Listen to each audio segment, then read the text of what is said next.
And despite my numerous auditions, I haven't received many offers. Grant Torino appeared, and began speaking to me, acting as though he were playing a small part. Imagine trying out for each and every one of them, of your father's films, and being turned down each time. That's Scott, the truth of Eastwood. Scott didn't even direct American Sniper under Clint's direction. Received the call. Scott parked vehicles and watched his father win Oscars, mixed liquids, in order to stay alive. He was a better bartender than an actor. At age 35, he was so damaged by Hollywood that he thought about going into fire service. However, his career isn't the most startling aspect. Battles, that's what transpired when he eventually confronted his father. March Scott Clinton Reeves was born in Emtara, California, on the 21st of 1986. There were no headlines announcing his birth. Even Clint Eastwood, his own father, didn't publicly acknowledge it. That the Clint was already well known at the time, having directed and starred in successful films like Pale Rider. However, when he stood tall, Scott was quietly starting his life in the midst of a scandal on red carpets. Jaisline Reeves, his mother, was a flight attendant. Clint was someone she had met in the middle of the 1980s, on one of his many excursions. What transpired was a covert matter. It continued for at least 3 years. Years that Clint participated in public with Sandra Lockock, an actor, another woman. Latch was unaware that he was alive. A double life. She only learned about Scott because she thought they were exclusive. And Catherine, his younger sister. In a sour court case, years later, the Eastwood name was not on Scott's birth certificate at the time of his birth. His name was Scott Clinton Reeves, a covert effort to conceal the affair. The birth of Catherine in 1988. The secret had spread so widely by then that the truth couldn't be concealed indefinitely. However, Clint didn't publicly recognize them, and he didn't raise them. For sure, Scott was born and raised in the sleepy village of Clint, has previously been mayor of Carmel by the Sea. However, the boy growing up, they didn't lead a life of fame. It's possible that his father was earning $15 millions of dollars a movie in the 1990s. But Scott's reality was totally different. Jaisline relocated them to Hawaii when he was 10 years old. It wasn't merely a shift in landscape. Thousands of miles were supposed to separate Scott from the Eastwood spotlight. There, in humble quarters, Scott led his own classmates, never asked questions. They were unaware of his father's involvement in Hollywood, and Clint remained out of sight and out of reach most of the time. As Clint increased his wealth through successful movies and new ventures, Scott managed to earn Jaisline's pay as a flight attendant. When he was a teenager, he did construction jobs. He was a waiter. When he left, it was not through a trust money that they were able to attend Loyola Marymount University. He covered his own expenses. Even he attended acting classes, tried out for little roles, and continued using his skills while pursuing a degree in communications. He was born Scott Reeves. He was not looking for preferential treatment. He has no desire to. Despite Clint's assistance, the rejection still occurred. Later on, Scott acknowledged that he tried out for almost all of his father's movies but was rejected each time. Clint declined to assist. He didn't even give Scott important parts, such directing the movie American Sniper, that received 6 Oscar nods and made over $547 million. Scott desired a single shot. He failed to understand. Clint had a straightforward philosophy. 'Cause no favors, no handouts. You deserve it. While that may sound commendable, but for Scott, it meant years of parking cars, working on low-budget movies, and while his father was winning Academy Awards, he was building houses. His first roles were nearly undetectable. In Clint's 2006 film Flags of Our Fathers, Scott played the little part of Private Roberto Lunsford. He was given credit using the name Reeves. Scott. Nobody was aware that he was Clint's son. He desired that, but the price was elevated. He failed to notice the momentum, the headlines, and the attention. In movies such as he was buried in the credits of Pride and Player, 5,150. These weren't solely independent movies. Some went directly to the video. Others didn't play more than a few theaters. He was working hard but being stuck in a career limbo, nowhere. It wasn't any easier for his family. Clint Eastwood possessed 8 children with 6 different women. One piece of that puzzle was Scott. His Lori, who was born in 1954 and placed for adoption, was one of the half-siblings. Kimber, born to a stint woman in 1964. Allison and Kyle were born while Clint was married to Maggie Johnson. Francesca was born in 1993 to Morgan and actress Frances Pfizer, born in 1996 to Dina Ruiz, a news anchor. A few of these kids were raised in riches, others did not, such as Catherine and Scott. Some didn't get together. Till they are adults, family get-togethers were uncomfortable. Anger simmered underneath the surface. While in Hawaii, as a teenager, Scott fought. He acted out. Due of his fighting, he was suspended. He had what he subsequently referred to as anger management issues. Although he was aware of his father's identity, he was unable to discuss it. He couldn't be asked why he wasn't there. he was unable to articulate to others why he felt both significant and unnoticeable. When he enrolled at Carmel High after returning to California in 2000, gradually, the debtors started to come out. He was treated like a king by some of his peers. Others made fun of him. He contemplated retaining the name Reeves indefinitely in order to avoid the analogies. He had finished hiding by college. However, he continued to reject, to depend on Clint's strength. He submitted an application for financial assistance. He put in a lot of overtime. He went to try out for positions that barely paid anything. Then something started to change. Scott was cast in the 2009 film Invictus. Another Clint Eastwood was there. Movie, but Scott went by his given last name this time. The movie was about demonstrating yourself under stress. Fighting to be taken seriously was the goal, and Scott was acting in precisely that manner.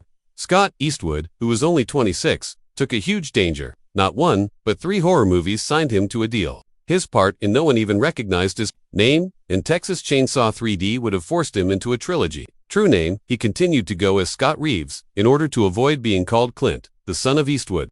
In August, filming took place in Shreveport, Louisiana. 2011. Even the first Texas Chainsaw Massacre had escaped Scott's notice. The Jessica Biel remake was the only version he had seen. Nevertheless, he took a step into one of the most recognizable horror franchises. That film turned into the 7th installment and was marketed as a straightforward follow-up to the 1974 original. Next, a significant turning moment arrived. In 2014, Scott became a member of Fury, a Brad Pitt stars in a grim World War II movie. This wasn't a small part. He portrayed Sergeant Miles, the newest member of the tank crew. The ensemble took home the Best Ensemble Award from the National Board of Reviews. Thus, Eastwood was still making an effort. He now stood shoulder to shoulder with Pitt and Shia to demonstrate that he wasn't riding on a well-known last name. LeBeau and Bernthal, John. It was recognized by the industry. Additionally, it wasn't only about being there. Scott had to undergo rigorous military training and drive authentic 1940s Sherman tanks. This was emotional, visceral, and raw effort, but it was worthwhile. Critics began referring to him for the first time as a true, not simply Clint's child, but an actor. In 2015, a year later, Scott took another unanticipated leap into romance this time. He starred in a film called The Longest Ride. In the Nicholas Sparks movie, he portrayed a bull rider who develops feelings for someone. It was big feelings, slow flames, classic sparks, and unachievable decisions. However, this is what's crazy. Scott performed his own stunts while bull riding. That took place during a year full of big movies and Marvel stars. Scott nevertheless drew ahead. He even received chosen as a Choice Movie Breakout Star nominee. Studios had a new perspective on him, and just when everyone believed they understood Scott, he surprised them all once more. He burst later that year. Up in the music video for Taylor Swift's song Wildest Dreams, he played, not merely made a cameo. The main love interest in an African film set in the idyllic 1950s, Joseph Kahn was the director. It was among Swift's most sultry and dramatic music videos. The sultry moments where the backlash was also unexpected. Industry insiders cautioned him against take action. Scott pursued it despite their warning that it would damage his reputation as a serious actor. The video premiered on August 31, 2015, during the pre-show of the MTV VMAs. In a matter of hours, it garnered millions of views. There was a twist to it as well. All earnings were donated to Wild Conservation of Animals. Scott Eastwood, meanwhile, concealed a devastating truth for over 3 years.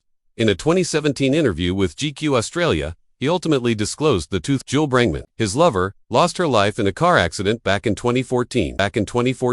She was just 26. It was not a serious crash, the type of mishap that most individuals leave. However, Jewel didn't. She passed away right away. Additionally, Scott never spoke regarding it, not to her family, not to the public. He didn't say anything until then. One interview. Jewel was operating a 2001 Honda as she traveled from San Diego to Los Angeles. She had leased a Civic. While traveling, she slightly collided with another car in a little chain reaction failure. Nothing appeared to be lethal. Nobody else had severe injuries, but there was a risky secret in Jewel's automobile. Inside, the airbag had in 2009, it was recalled. It was never repaired by the rental company. When the airbag dispatched, but she was not saved. She was killed. The substances within had turned into erratic. The canister of metal burst. A shrapnel fragment tore through her neck. Scott claimed it shattered her back because it was so violent. That was the only thing. Harm she was killed by one flying piece of metal. It was a Takata airbag. In the United States, their airbags were installed in 24 million vehicles. It turned to become the largest recall in American auto history. However, for Jewel, that memory was too late. The consequences included her. Alexander Brangman, her father, was crushed. To be nearer to his daughter, he had relocated across the nation. She was his sole kid. His best friend was her final Father's Day greeting card to him, declared that she would be his little girl forever. She vanished 3 months later. Scott was heartbroken. He claimed to have lost friends in the past, but never a loved one in that way. He has never encountered the losing a spouse. He was altered by that. It made dating more difficult, he claimed. It produced putting more faith in others. He didn't even tell Jules's father for years. And in 2017, Jules' father said, "I still haven't found the right words," had pleaded for clarification. He wanted everyone to see how much he loved her. Scott, however, said nothing. And it was obvious when he did speak. He wasn't recovered. He remained broken. The collision wasn't the only thing that hurt Scott. It was a result of his failure. He never called or made contact. He was carrying that guilt. When he did open up, it was much more than grief. It was about terror, emotional paralysis, survivors, remorse, and shame. He was unsure about how to confront a parent who had everything taken away. However, before to everything, prior to the heartache, Scott Eastwood had an alternative mentor. Paul Walker, the star of Fast and Furious, wasn't merely a colleague. He was a big brother, a buddy, and a man who introduced Scott to something that would help him emotionally survive later. Japanese Jiu-Jitsu. Around 2007, Paul introduced Scott to the sport. Paul saw it as more than just physical activity, was a lifestyle. He received instruction from well-known figures like Ron and Ricardo, Frania Miller, Shiraki. He even converted a portion of his house in Hawaii into a training facility. He cherished it so much. When Paul passed away, he was already a brown belt. 2013. He was going to receive his black belt shortly. He didn't arrive, but 2 weeks his teachers gave it to him, posthumously after his passing. Scott was serious about Paul's present. He didn't train haphazardly. He gave a hug. It could claim that it taught him how to maintain his humility, manage his ego, and control both mental and physical suffering. "Some people will be choked by you," he added, "and some will choke you out, regardless of who you are." The lesson: no Hollywood last name, no celebrity, and no strength could save you from the mat. Every inch was earned. Scott, for example, grew raised in the "this was crucial." The shadow of Clint Eastwood. Something that pulled the expectations away was what he needed. It was jiu-jitsu. He learned to respect his boundaries as a result. It provided him with room to safely fail. It became a part of who he was. At one point, Joe Rogan clarified why for males, jiu-jitsu is incredibly effective. According to him, it allows individuals to let go of pent-up emotions and to quit pretending is a non-violent approach to deal with anger and fear. It makes you more modest. It soothes you. For Scott, it accomplished precisely that. Following Jules's passing, jiu-jitsu was no longer only a form of workout. It turned into therapy. According to Scott, it was beneficial, kept him grounded, and enabled him to continue. He consistently practiced and showed up. Despite his reluctance, his strength came from that discipline, not merely for his intellect as much as his body. Strangely enough, Scott was saved by Paul Walker Eastwood twice. By first exposing him to the sport, and then by providing him with the means of survival following Jewel. Although Paul's passing was tragic, his influence survived. That was something Scott brought with him. Whenever he walked on the mat, he paid tribute to his friend. He honored Jewel each time he stood back up. Eastwood, Scott didn't want to merely follow in his father's footsteps as an actor. He desired to forge his own route. That route, when he joined one of the world's largest franchises in 2017, it blew open. The Furious and the Fast. He portrayed a well-dressed government operative named Little Nobody. The part was written to cover Paul Walker's absence. Eastwood made no attempt to emulate him. Rather, he contributed his own charm, humor, and steel. The character enjoyed fast automobiles, shared the same sense of honor, and had enough disagreements with the crew to be respected. With more than $6 billion, the franchise, which Eastwood had already earned globally, immediately brought him international attention. It wasn't merely a cameo, either. By assisting in the capture of Cypher, the antagonist of Charles Theron, he demonstrated his ability to manage large, big stars in action. But it wasn't a singular incident. In 2018, Eastwood even larger. He took up the enormous role of the co-leader of the Pacific Rim Uprising. Legacy of the original picture. The film featured explosions, monsters, robots, and Eastwood is right in the middle of it. The movie made $291 million, even though critics weren't impressed. Additionally, Eastwood, despite physical stunts, CGI, and green screens, he maintained his dignity. It was a test. He didn't falter when asked if he could handle a worldwide blockbuster. Then he changed course in 2019. The Outpost wasn't ostentatious or noisy. It was achingly real, passionate, and unvarnished. Eastwood portrayed a soldier stranded in one of the war in Afghanistan's most hazardous engagements. It was not a valiant act, imagination, it was emotional, frightful, and messy. It was praised by the critics. Rotten It received a 93% from Tomatoes. Veterans reported that it seemed authentic. A single critic, Eastwood, even said that he sounded just like a young Clint when he whispered, "No, not today." However, this time, he didn't just show that he was a fighter. He showed that he was capable. He returned to Fast in 2023. After being absent from F9, he has now made a triumphant comeback. With Mr. Nobody, Little Nobody, Stepped Up, Gone. They stacked the cast. Jason Momoa, Vin Diesel, Eastwood was able to hold his own against Brie Larson. The film hinted to potential future plots that Eastwood's personality would gain much more significance. He remained in a franchise that is always changing, pertinent and worthwhile. He took his greatest leap to date in 2025. The Alarm wasn't simply one more action movie. The battle with Sylvester Stallone lasted 95 minutes. Lionsgate released the film, which was directed by Michael Polish. The narrative followed two former spies as they attempted to live in harmony. An aircraft wreck, an enigmatic hard drive, and a lethal pursuit returned them to the disorder. The grit was brought by Stallone. The fire came from Eastwood.